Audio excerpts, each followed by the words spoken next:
at my wit's end. My son suddenly won't go in his room but won't tell us why. We moved into a new house about a year ago so that my son can have his own room.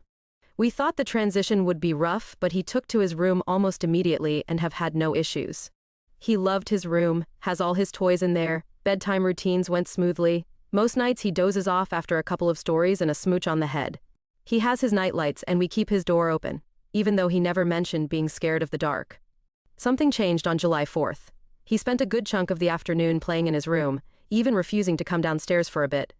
That same night and every night since, he refuses to go into his room at all, insisting on sleeping in our room. He won't go in with us holding hands, and if we're able to get him in for a second to retrieve a specific toy, he won't go all the way in and then immediately run away back down the hall. He has no problem taking a bath in his bathroom across the hall, but he insists we keep the bathroom door closed. Then he runs straight from the bathroom to our room. We have asked him in all sorts of ways why he doesn't want to go in his room, and he'll deflect either by screaming cowboy hat or giggle while naming every animal he can think of. We're guessing he had a nightmare at some point, but he did spend the afternoon in his room with no problem on the day this started. We're not getting anywhere here, and as a result, I've been sleeping in his room while he shares our bed with my husband.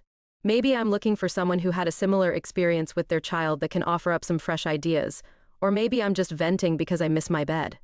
Arg. Thank you so much for all of your great responses, ideas, and stories. I think I may have cracked the case here, but now I have to figure out how to go about it. I was just grabbing something in his room around 3 p.m. today, and heard what was definitely an animal scurrying on the roof. Probably a squirrel.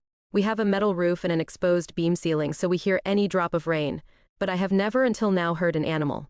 This would make sense as to why he sometimes keeps naming animals in his room. Now if I'm right, I just have to figure out how to go about this. After exactly 1 month, I finally figured it out. I've been busy but wanted to update because I still am so stoked he's back in his room.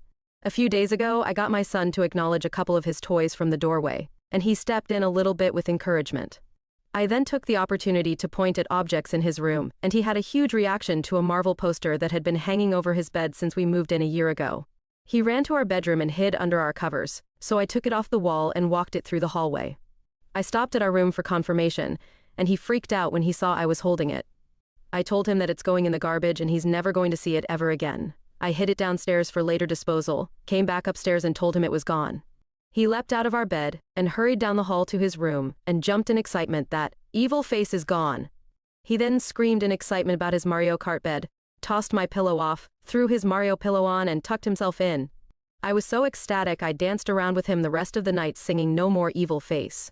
We played with all the toys he missed. He slept in his room that night and has since been spending even more time in his room, playing by himself.